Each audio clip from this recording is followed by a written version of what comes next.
Hello my dear students, welcome back to my English literature class. I am Anjana Jindal and today I am here with poem number 2 of our English Mulberry book, and the name of the poem is Lullaby, which is written by Alan Norman Bold. So let's enjoy the poem. So children, today we are going to start a new poem which is written in the form of a lullaby. So children, lullaby, the term lullaby, many of you must be acquainted with the term lullaby, but few may be thinking that what a lullaby is. Yes, so let me tell you, lullaby looks a very fancy name, but has a deep emotion behind its meaning. It's a calm, soothing, restful, gentle and affectionate song, generally sung by mothers to put their babies to bed, to give them a sound sleep.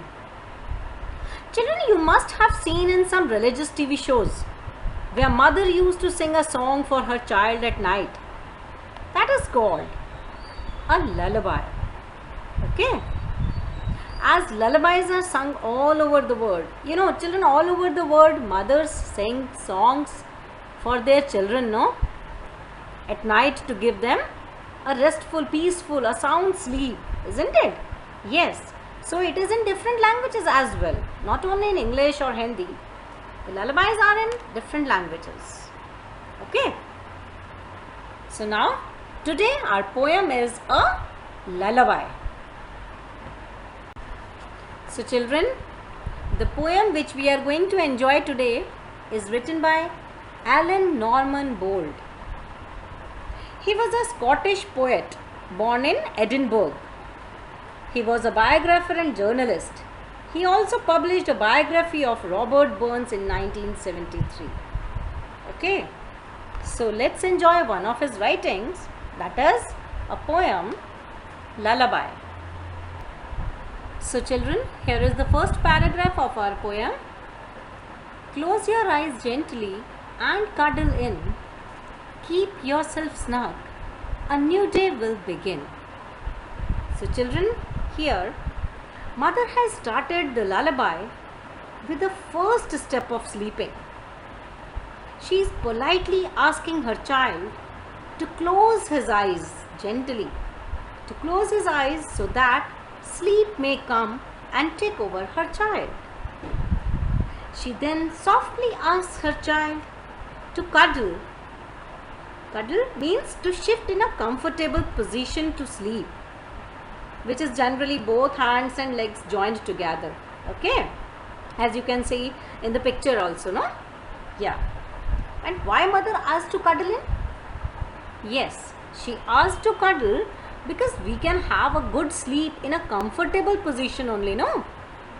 Yeah, if we will not sleep in a comfortable position, we will not get a sound sleep. If we are uncomfortable, then our sleep will be disturbed, no? Yeah, and she wants her child to have a good deep sleep, isn't it? Yes. She then asks her child to keep himself snug. Snug, what does snug means? Yes, it means warm and safe. So, she politely informs her child that he should keep himself warm and safe because he is the sweetest person for his mother, isn't it? All the children are the sweetest persons for their mothers, no? Yeah. And lastly, mother ensures that if child will follow all of these things, then a new day will begin. A new sunrise will be seen with new experiences. Isn't it? A new day always begin after a night. Isn't it? After a completion of a night, a new day begins, no? Yes. So this is what a mother is saying in these lines. So now children, let's read the second paragraph. Have pleasant dreams about those things you love. Sleep is an island waiting above. So children, then mother asks her child to have pleasant dreams, that is, nice and enjoyable dreams. See students, if you have bad dreams or nightmares, then can you have a good sleep? No, of course not. And we all know that our brain never sleeps. So mother is asking her child that he must think about the enjoyable things like dream world or the fairyland or the things that he loves, isn't it? So that he may have nice and enjoyable dreams which will keep his mind cool and calm. In this paragraph, poet has compared sleep to an island. You know why an island? Yes, children, if you know, then islands are generally empty, waiting to be filled in the way you want. You can design the island as per your dreams. And so she, that is, mother, said, sleep an island, as it also has no thoughts. Whatever you will think will be displayed as your dreams, and it will provide peace to your mind. And waiting above, that is, in your mind, in a dreamland which will be created far from this world. Okay. So children, now here is the third paragraph. Let's read. Night is a blanket keeping you warm. If you close eyes, you can come to no harm. So children, in this paragraph, poet has compared night to a blanket. Can you tell how? Yes. Night covers the sky, right? Yeah. And what covers us when we sleep? Yes, a blanket. So can't we say night which is covering the sky is a blanket? Yeah. So students, you know what is the work of a blanket, or why do we use a blanket? Yes, to keep ourselves warm and cozy. And that's the same thing mother is explaining to her child, that night is a blanket which is keeping her child warm and cozy. Then mother asks her child to close his eyes, and if he does, then he can have no harm. Why mother said that if he closes his eyes, he will come to no harm? Why she said like this? Yeah. See children, generally most of us are afraid of darkness, isn't it? And to avoid, what we do?